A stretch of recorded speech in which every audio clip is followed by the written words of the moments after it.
All right. Well, thank you so much for joining us this evening, and welcome to our first session of Let's Talk About Abortion. It's a new series that we've started at Planned Parenthood of Central and Western New York. I'm Maddie Donovan. I am the VP of Public and Executive Affairs, and I am joined this evening by my wonderful colleague, who many of you know, Sarah Connor. And Let's Talk About Abortion is our new six-part series we're really excited to launch. Over the next couple of months, we will be covering everything from preparing for school in an abortion-restricted state to stigma and how we should be talking about abortion, abortion at the intersection of domestic violence, and so much more. Tonight, we're laying the groundwork for this series by talking about the history of abortion in the United States. And we feel that to understand the danger of the Supreme Court's Roe v. Wade reversal, it's really important to take a look at the history of abortion and birth control in the United States. And abortion and birth control have ancient roots in cultures all over the world. When lawmakers started banning abortion in the late 1800s, in the United States, they drove what was simply a private matter underground, and abortion became shrouded in secrecy. And so we'd like to shed some light on that this evening. And we want to be respectful of everyone's time. So I'm going to turn things over right away to Sarah, who will be reviewing our agenda for the evening, going over our ground rules, and also teaching us about abortion beginning back in the 1700s. Beautiful. Hi, everybody. Maddie, you're going to share your screen? Yes. Okay, great.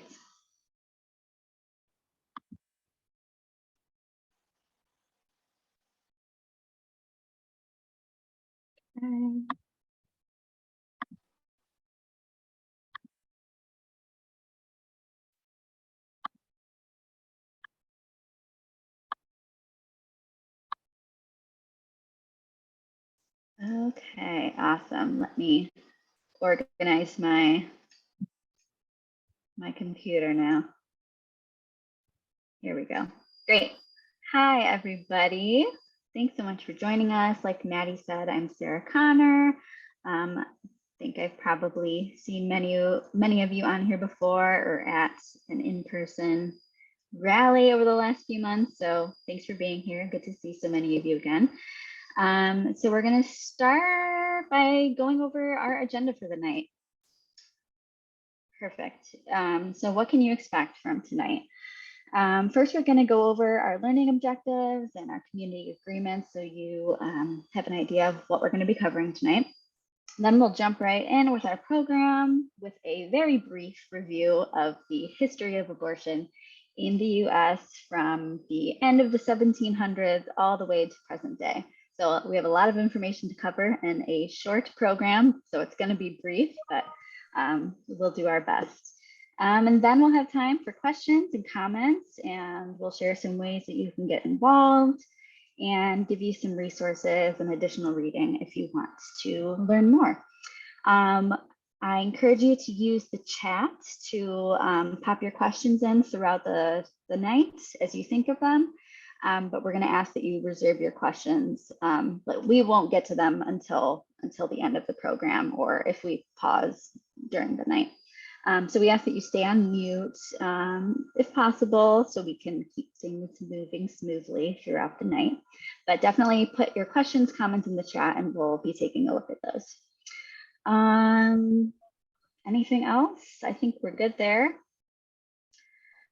Learning objectives and outcomes. So we're going to review the history of abortion in the United States and look at the changing abortion landscape since the release of the Dobbs decision, which overturned Roe v. Wade.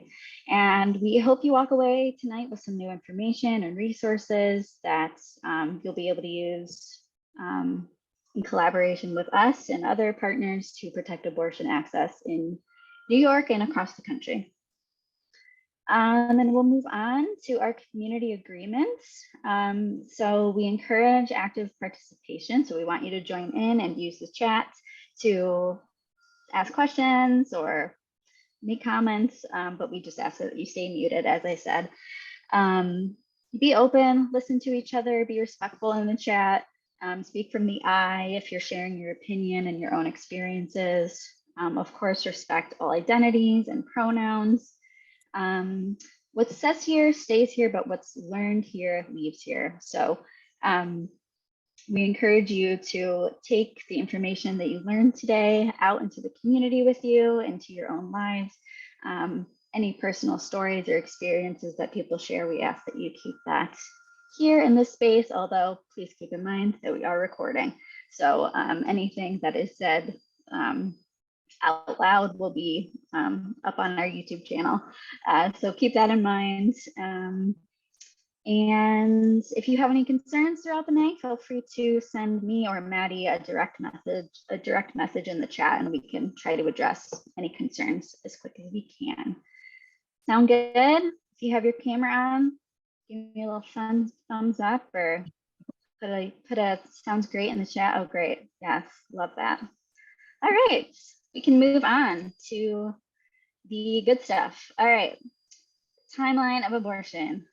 We're going to kick it off with a brief history. Like Maddie mentioned, abortion has been around forever. Since humans have been around, abortion has existed.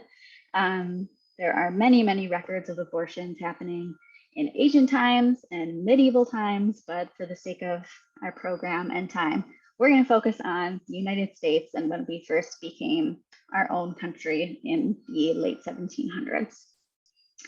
Go to the next slide. So starting in the late 1700s, under common law, abortion was considered legal until quickening. And I didn't know what quickening was until I started researching this. So quickening is the very archaic term now for when a pregnant person first feels fetal movement in the womb. That's usually somewhere around 4 months into pregnancy. So a couple important things to note here. This was not extended to enslaved Black women. So when we talk about abortion being legal, we mean that it was legal for white women. Enslaved Black women were considered the property of white men, and so they were prohibited from having abortions at any stage of pregnancy. So abortion bans then and now were rooted in white supremacy. Another important thing to note is there were no ultrasounds back then. There were not even pregnancy tests back then. So women actually had a huge amount of control over how others perceived their pregnancy. So quickening happened when they said it happened, which is just something interesting to think about. So abortion prior to quickening wasn't really controversial. It might have been frowned upon by certain groups of people, the Catholic Church, but it certainly wasn't the very hot button issue that it is today. It's not something that people really talked about much. It certainly wasn't something that legislators were thinking about or talking about very much. It was kind of just a normal part of life. And it's also important to recognize that pregnancy was thought of differently back then. So pregnancy was kind of viewed, or you see it referred to as blocking or obstructing menstruation or period. So referring to restoring your menses, we see that a lot when I was researching this. Bringing your period back solves that issue for you. So the word abortion really wasn't used back then, but that's what restoring your menses refers to. That's what it means, having an abortion, ending a pregnancy. And there were even all sorts of ads in popular newspapers advertising different powders and herbs and pills that would help you restore your menses. And these things would be available at drugstores or your pharmacy. And we'll look at a couple examples of those in a minute. But it was a normal part of your life that you took care of in your own home privately. We can move on to the next slide. Moving into the 19th century, the early 1800s. This was a very pivotal century for abortion rights. So in the early 1800s, we start to see some early laws regulating abortion. And these laws were created with the intention of protecting women from getting botched abortions by male doctors. People didn't want women dying during these illegal, or not illegal, but procedures, which back then could be dangerous. And if they wanted to regulate what was or wasn't allowed regarding abortions. And I just want to fast forward for a minute to present day. So abortions now are obviously much safer than they were in the 1800s. In fact, they are extremely safe. They are safer than a colonoscopy. They are safer than getting your wisdom teeth removed, just to give you a couple examples of how safe they are. So it's really interesting when we think about the attitudes and the motivations of the anti-abortion movement and how they've changed since those early laws from the 1800s, which back then were really focused on trying to protect women from botched abortions and getting very ill or dying. Whereas today we see this very punitive attitude of wanting to punish pregnant people for seeking abortions. And instead of wanting to protect women, this idea of wanting to protect the unborn. Gentle reminder to make sure you're on mute, please. Thank you. So where did that shift in attitude come from? It really begins in 1847 with the creation of the American Medical Association, the AMA. So the AMA was founded by a small group of male physicians who are university educated and licensed, and they felt that they should be the authority on all medical practices. And they really didn't like that they had to compete for business with midwives and nurses who, up until then and throughout all of history, were the experts on reproductive health care, including pregnancy and abortion and delivering babies and all of that stuff. So these doctors in the AMA felt that they should be the authority, not midwives or nurses. And in reality, these university trained doctors actually lacked expertise in, pregnancy care and reproductive health, but that didn't matter to them because they were the educated white men, so they obviously knew best. So another factor was that they wanted the business of pregnant women. They wanted them to be their patients because back then women had a lot of babies and they wanted the newborn baby and all of the other kids to be their patients, and it could be very lucrative for them that way. So the doctors with the AMA basically go on a full-blown campaign across the country to discredit midwives and other unlicensed medical workers, depicting them as being dangerous, dirty, uneducated, unsafe. And they also begin denouncing women who saw abortions as being irresponsible, selfish, shirking their good motherly responsibilities, and all of that great stuff. And unfortunately, this coordinated effort works, and states begin passing these different abortion restrictions. We can move to the next slide. So I wanted to show a couple examples of these ads in newspapers for abortion services or pills. Let me take a quick sip of water. So these are both from the 1800s. The one on the left is from 1841. The one on the right is from 1887. The first one is an ad for Madame Ristel, who was an abortion provider, or a female physician, as she calls herself, based in New York City.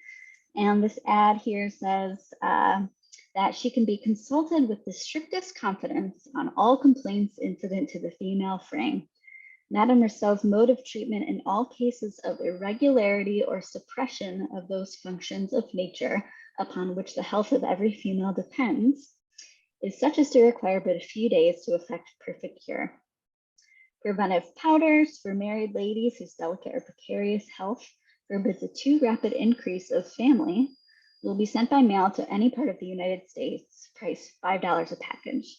So she is very clearly referring to ending a pregnancy, but she is not saying the word abortion.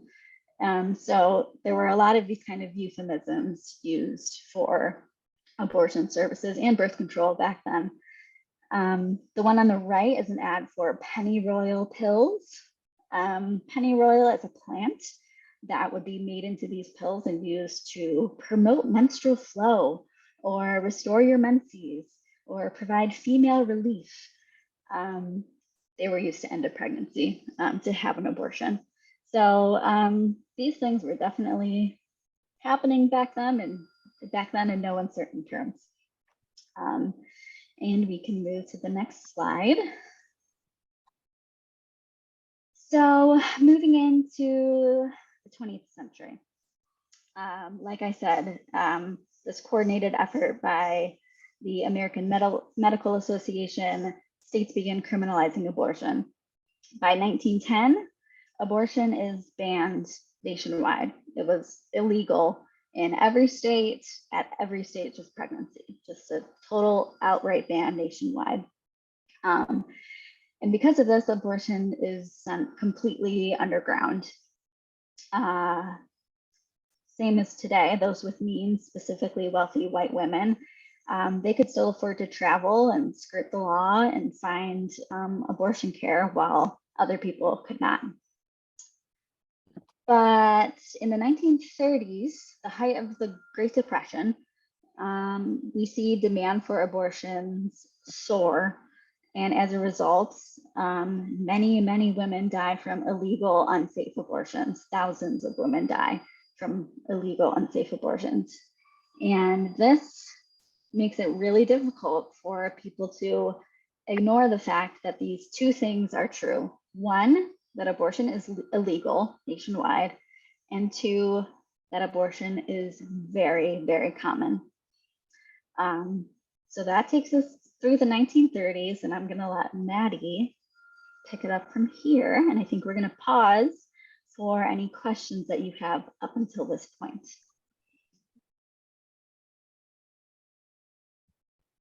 Feel free to pop them in the chat or unmute yourself if you'd like. And I'm going to start sharing my screen. Sounds great. Thanks, Sarah.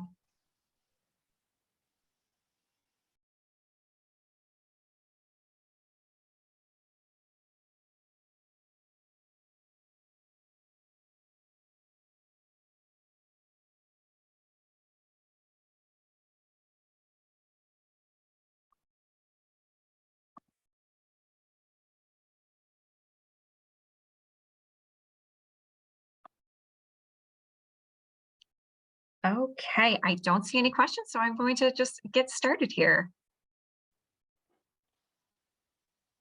Okay, if you could just go to the next slide, Sarah.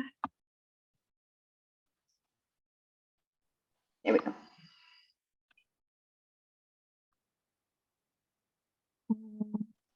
Perfect. Okay, thanks so much. So as Sarah mentioned, in the 1930s, we saw the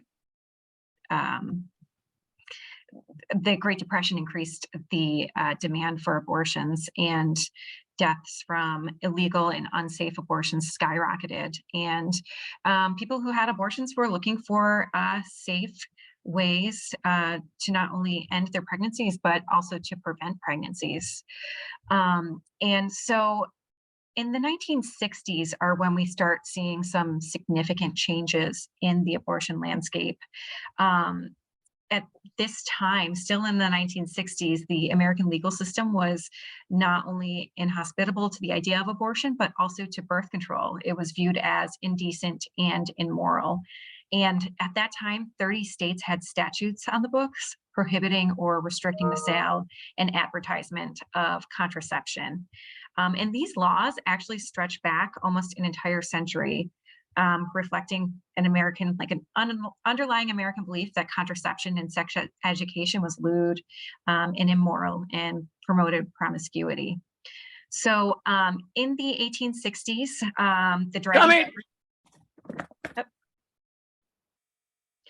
the driving force behind the original anti-birth control statutes was a member of Congress, and his name was Anthony Comstock. He dedicated his life to purging society of materials he deemed to be obscene. He was a Civil War veteran who accrued popularity and political power through founding the New York Society for the Suppression of Vice. And in the 1960s, he aided police in in the 1860s, I'm sorry, he aided police in arresting and charging sex workers. He turned people in who promoted contraception use and abortion. He went after companies who advertised for birth control. And at one point in time, he was even given the title of special agent to the US Post Office, which allowed him to intercept mail, which he found to be obscene or impure. So he was quite certain that the availability of contraceptives alone promoted what he called lewdness. And the Comstock Law was widely used into the 1900s to prosecute those who distributed information about sex education or devices for birth control. And in 1938, actually, Margaret Sanger was charged under this law. Eventually, this law was overturned in 1957, but sadly, I think that we're seeing a lot of these same tactics being used today as we are seeing abortion restrictions change and increase between states. And we are looking at providing services such as abortion pills or even birth control across borders of our states. Sarah, do you mind going to the next one? So as we've mentioned, the 1960s, there was a lot of change within the abortion rights movement. And you're probably wondering what else was happening leading up to the 1960s. In the late 1950s, the birth control pill was actually created and changed the lives of women and families across the United States and around the world. It was an easy and effective and also reversible way to prevent pregnancy. At the time, in 1957, it wasn't available nationwide. And some states, despite the Comstock Act being overturned in 1957, still banned all forms of contraception. So less than 2 years after the FDA approved the birth control pill in 1975 or 1957 for therapeutic purposes, we saw an unusually large number of American women mysteriously develop menstrual disorders and ask their doctors for use of this drug. So by late 1959, over 500,000 American women are taking the birth control pill, presumably for what was called off-label contraceptive purposes. And it's really still used for the same purposes today. 58% of all women who use the pill rely on it, at least in part, for something other than pregnancy prevention, like endometriosis, cramps, or even acne. And so in the 1960s, even though the vast majority of doctors approved of birth control, there were still anti-birth control laws on the books in 30 states. And so this was still prohibited or restricted throughout most of the US. At the time, it was a felony in Massachusetts to sell, prescribe, or provide, or give out any information about the birth control pill. And in 1961 in Connecticut, it was still a crime for couples to even use contraception. And so this is where Griswold versus Connecticut comes into play. And the Supreme Court really starts to get involved in these issues. So in 1961, in defiance of Connecticut law, Dr. Lee Buxton, who was the chairman of the Yale Medical School Department of Gynecology, and Estelle Griswold, who was the executive director of the Connecticut Planned Parenthood, opened 4 Planned Parenthood clinics and distributed various methods of birth control. And they were promptly arrested, but their case brought national attention to the anachronistic state laws preventing the sale of and distribution of birth control. And so by 1965, this case had made its way to the Supreme Court. And the court's ruling in Griswold versus Connecticut really marked the beginning of an era of change for the sexual and reproductive rights movement in the United States. The ruling was that the states had no right to ban contraception for married couples, and established for the first time a constitutional right to privacy regarding reproductive decisions. So this really paved the way for the legalization of birth control for married and unmarried couples, and ultimately Roe v. Wade and safe and legal abortion.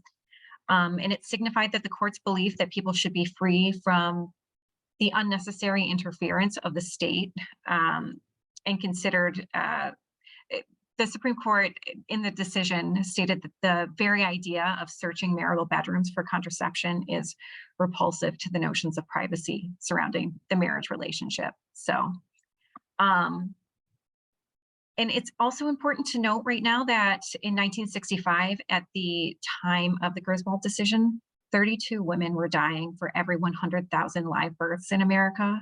And today, that rate is less than half of that.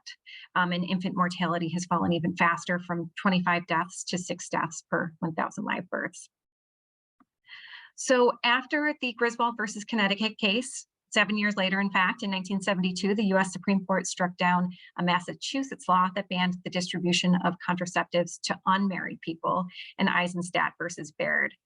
So by the early 70s, anyone who was either single or married was allowed to get birth control from their doctor.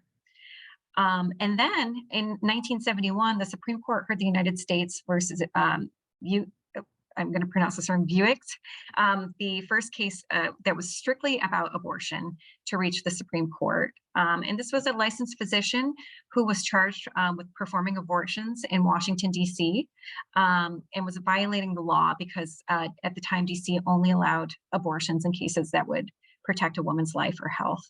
So during this case, the Supreme Court ruled that health should not only include physical wellness, but psychological wellness, which is a huge case for the abortion rights movement. And so, as you can see, by the early 1970s, the role of women in public life was really starting to change, and the movement for safe and legal abortion was really starting to emerge.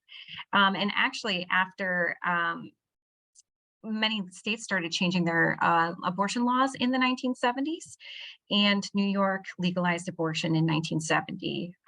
And the Planned Parenthood Health Center in Syracuse was the first Planned Parenthood health center to offer abortion services here. The next slide, please. And now we'll talk about Roe v. Wade, which I'm sure all of you are familiar with this case. I think it's probably the most famous Supreme Court case. As you see, we have pictures of Sarah Weddington, who was actually a friend of Planned Parenthood of Central and Western New York, and also Linda Coffey. Both of these women argued Roe v. Wade on behalf of Norma McCorvey, who is our Jane Roe.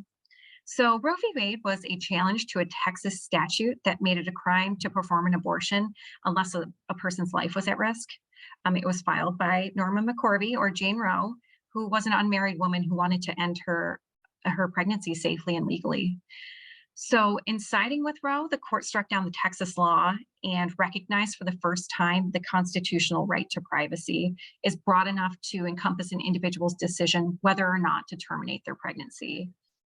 And at the time this decision was handed down, nearly all states outlawed abortion except to save an individual's life or for limited reasons, such as preserving the individual's health or instances of rape, incest, or fetal anomaly. So yeah, in Roe, the Supreme Court found that an individual's right to make their own decisions about their pregnancy deserves the highest level of constitutional protection. And I think we can all agree with that.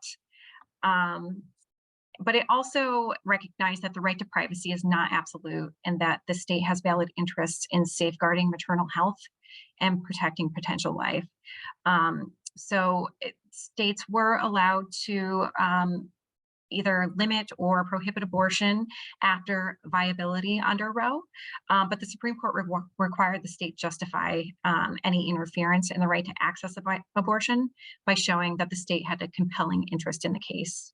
And the Supreme Court also held that no interest was compelling enough to ban abortion before viability. So Roe v. Wade protected the right to abortion in all 50 states. It made abortion safer. It made it more accessible throughout the country. And it also set a legal precedent for dozens of court cases that followed this. But also important to note that Roe did not guarantee access for all Americans because of systemic racism, ongoing white supremacy, and coercive reproductive policies. Abortion access was pushed out of reach for many people. Even today in the United States, whether you can actually get an abortion really depends on your race, how much money you have, what your health insurance status is, and your zip code. And a lot of communities are dealing with centuries old systemic barriers in order to receive that essential health care. Next slide, please. So after the decision of Roe v. Wade, the anti-choice movement was really worked up and really gained steam. They realized at this point that they were not going to be able to ban abortion through a constitutional amendment, and we're seeking different ways of restricting or outright banning abortion in the United States. We've seen that through the work that they have done through all levels of our court systems at this point. And they also used legislation in order to kind of hollow out the Roe v. Wade.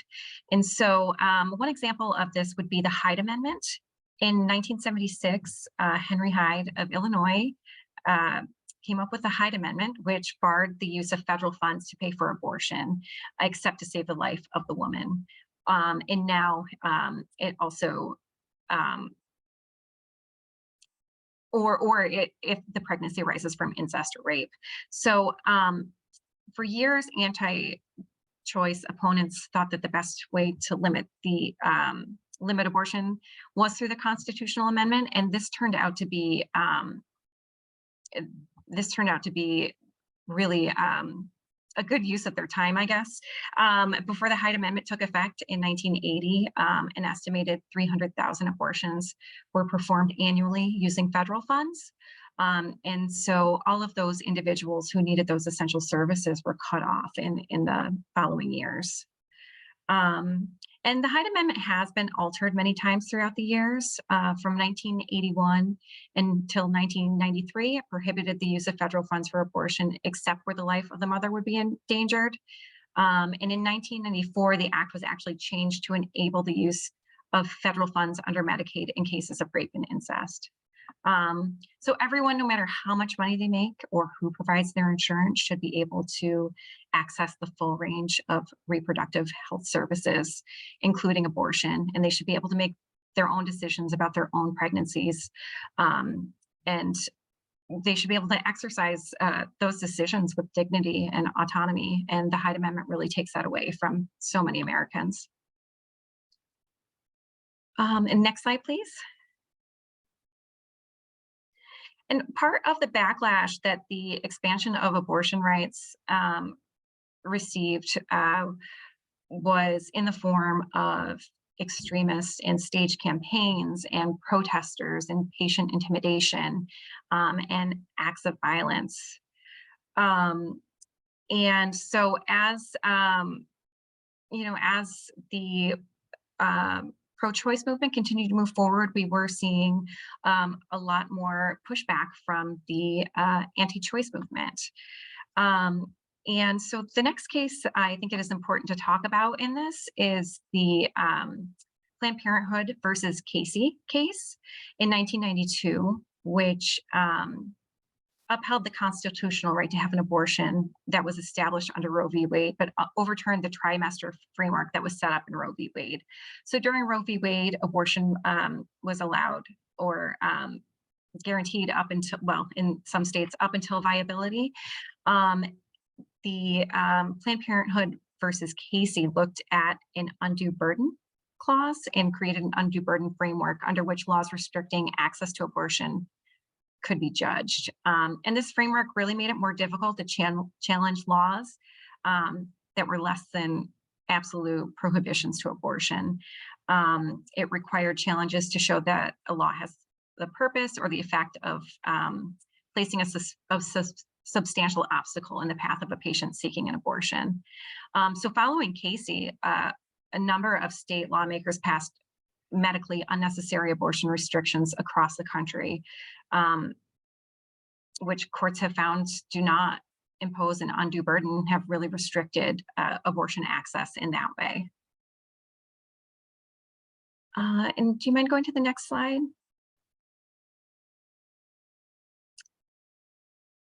Yeah, and so despite Americans' consistent support for Roe v. Wade, state legislators have spent so much time trying to restrict abortion access.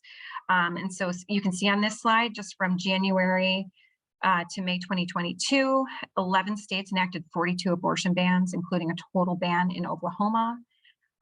42 states introduced 541 abortion restrictions. In 2021, states enacted 108 abortion bans and restrictions, which is a record number in any year since 1973. And from 1973 to 2021, states enacted over 1,000 abortion restrictions, and 44% of those were in the last decades. And these laws are strictly designed to shame and pressure and punish and block people who want to have an abortion. And these laws blatantly flout Roe v. Wade. If you could go to the next slide, Sarah. And actually, before I discuss this slide, just some of the bans that we have seen over the years are trigger bans, which are abortion bans that have passed since Roe was decided that are intended to ban abortion entirely if the Supreme Court ever limited or overturned Roe, which we know has happened. There are pre-viability gestational bans, which prohibit abortion before viability.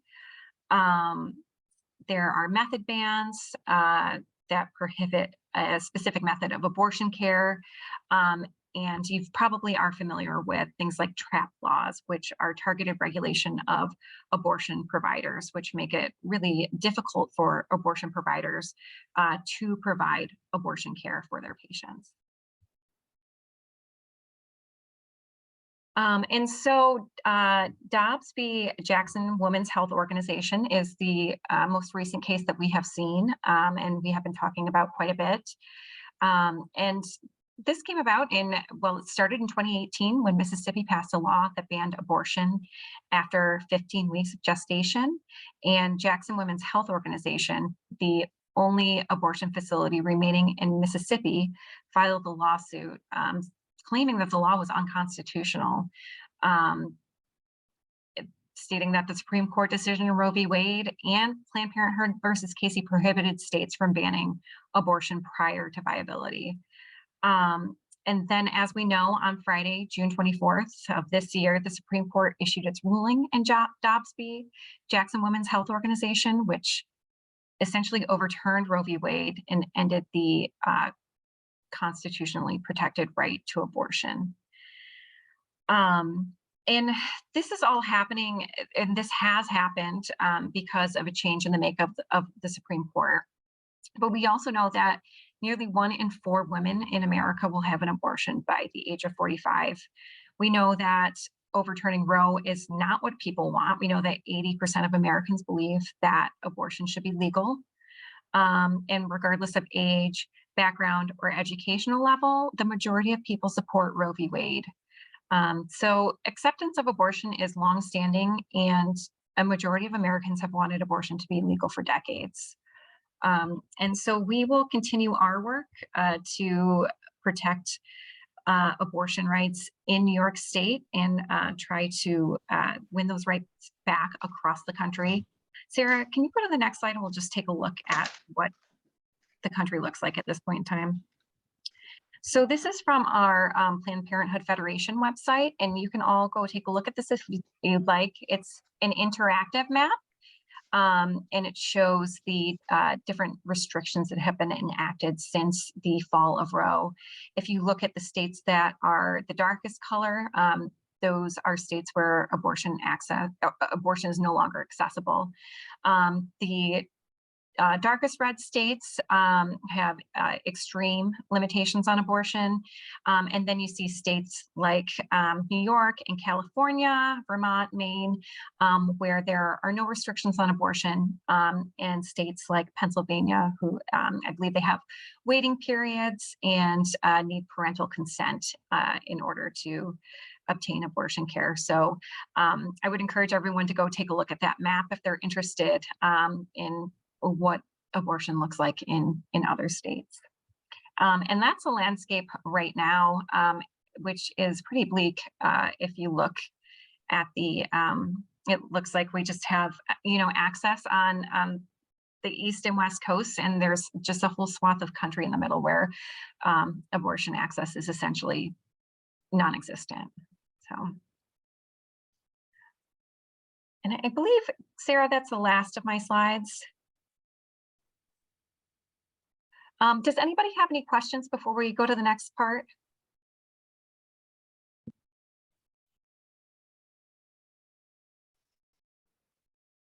Maddie, I'm going to let you share your screen. Feel free to put any questions in the chat that you have up until this point. Okay.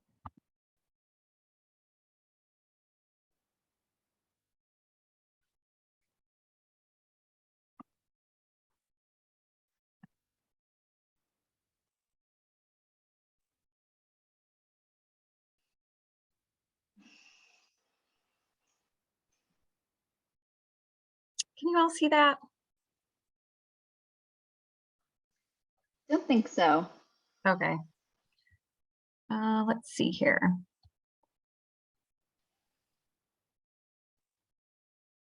How about now? We are good. Okay, perfect. All right.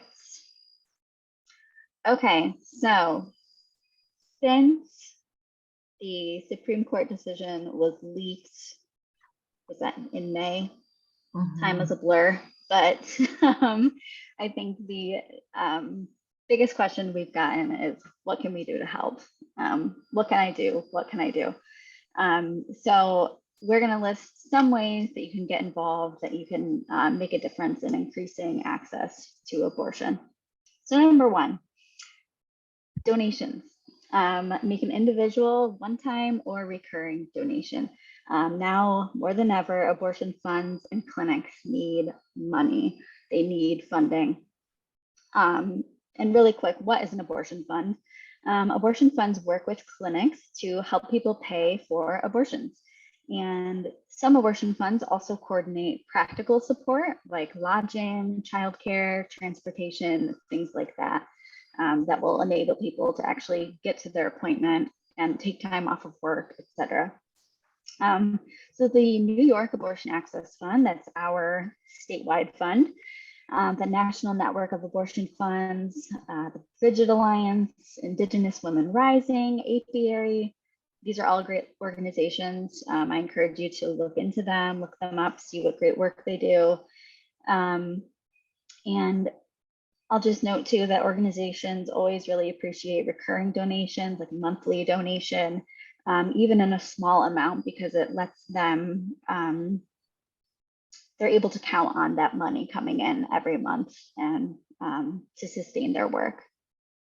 And I'll just point out too that the link to Planned Parenthood of Central and Western New York there, that is to a donation link that's specifically to support patients coming from out of state to receive care at our health centers.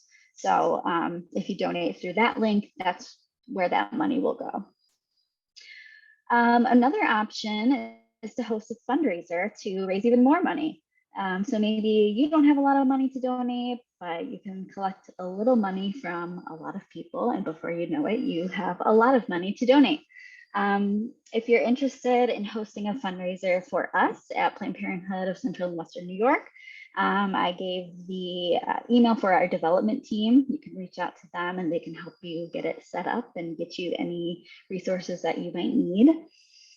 Another way to get involved is to share your story. I want to make clear that nobody is obligated to share their abortion story, but if you are comfortable doing so, sharing your story goes a really long way to help normalize and destigmatize abortions. So there's a link there to share your story through the Planned Parenthood website, or you can check out Shout Your Abortion. I think everybody should check out Shout Your Abortion. They are an awesome organization where people can share their abortion stories and really just like be in community with other people who have had abortions. And the other thing you can do is talk to your friends and family. I'm sure many of you have had abortion come up in conversation with friends and families or coworkers or really anybody. So there's a link to a really great blog with some important facts on abortion. And we also encourage you to attend the rest of our series because we're going to talk about some really crucial information surrounding abortion, including we're going to do a whole session just about like the nitty gritty. What is an abortion? What actually happens during an abortion procedure? Just dispelling a lot of myths and just giving you the facts so that you feel confident when you are in a conversation with somebody about abortion. Because I know that that can be something that holds people back from engaging in conversations is you feel like you're going to say the wrong thing or you're not really sure about something and you don't want to give, you know, the wrong information. So read up on it, attend our series, and hopefully at the end of it, you'll feel better equipped to have these conversations. Next slide. Getting involved, part 5. So you can keep up with organizations who are already doing this work. There are so many of them who have been doing this work for a long time, people who are prepared for the moment that we're in right now. And this is not by any means a comprehensive list. This is just something to get you started. You can follow them on social media, read their posts, read their websites, share their information with other people, share their posts on social media, and see where you might be able to plug into the work that they're doing. A lot of these, you know, a lot of them do similar work, but there are, you know, they all need different things. So check them out, see where you might be able to plug in. Next slide. Finally, stay tuned for news about our upcoming project with abortion care packages. We're very excited to get this off the ground. We don't have a start date for it yet, but we're working on it. So basically, we'll be putting together care packages for all of our in-clinic patients getting abortions. And we will eventually be looking for help from volunteers to assemble those care packages so that we can get them to our patients. So more info to come on that. So make sure that you are signed up for our email alerts, that you're checking your email, make sure that you're following us on social media so you don't miss any updates and you can get involved with that if that sounds interesting to you. But I know that will be just a really tangible way to get involved and make a, you know, a very clear difference.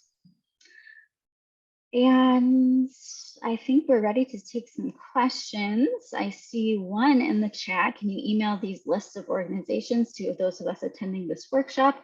Yes, we can. Probably sometime tomorrow, we'll send an email out to everybody who attended. I think we plan to send the PDF of this whole PowerPoint. So you'll have all of the links that we put in throughout the presentation, and you can go check out those resources and all of the organizations that we mentioned. You're welcome. Any other questions?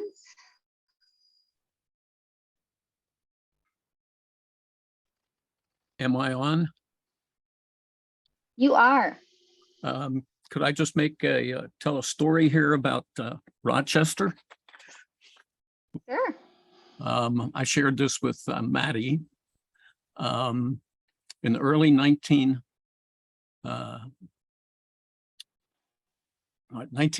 early 1990s, a nurse from New York City came to live in Rochester.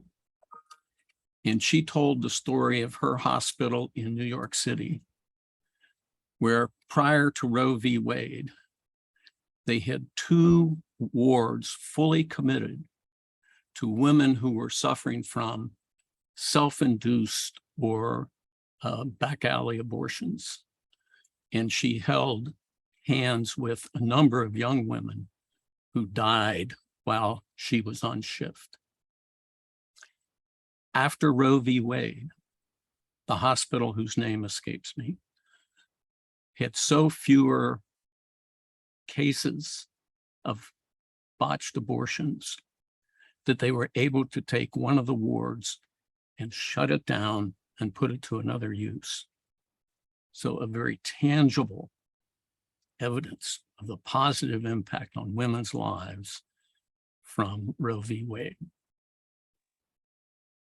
That's it. Thank you so much for sharing that. That is great to hear of a local story like that. Yeah, thanks for sharing that. And I think that a lot of information on, as Sarah mentioned previously, in our Abortion 101 session will be covered on self-managed abortions and what those look like today.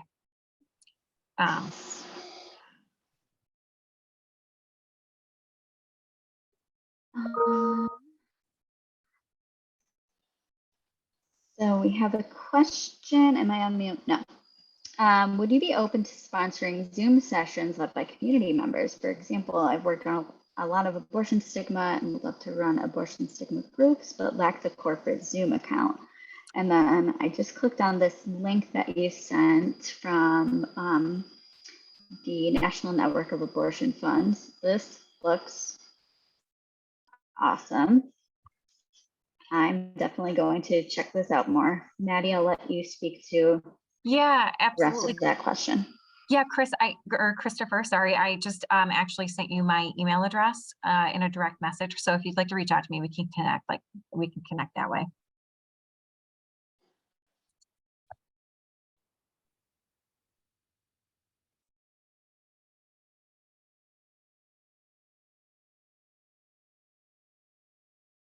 Any other questions or comments? Feel free to share.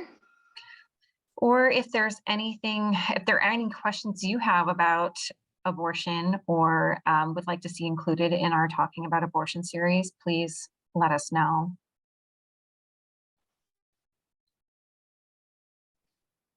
Absolutely. We can try to fit those into the upcoming sessions. Mm-hmm. I'm going to put the email for public affairs in the chat. Get involved at ppcwny.org.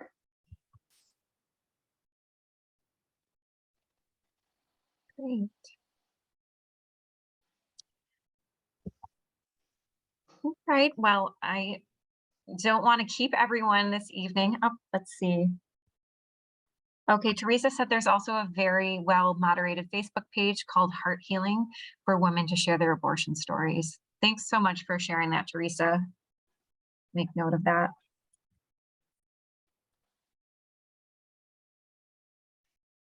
Thank you for an informative, well-presented summary. Thanks, Colleen. Are there any local orgs that are for non-cisgender women birthing folks? That I'm not sure about. Neither am I. We can look into that. Yeah, and, absolutely. See what we find and include it in the resources that we send out tomorrow. And we can also connect separately if you'd like to talk about that more. Thanks for asking. And I do know that we also have a patient navigator, an abortion navigator, and part of that work is to connect those individuals, any individuals who seek our services, with any outside services that they may need or that may be appropriate for them. So that could be a part of their work too, that we can reach out and ask them. Oh, Teresa, that's awesome. She said, I volunteer for Connect and Breathe. That's Nice. a great group.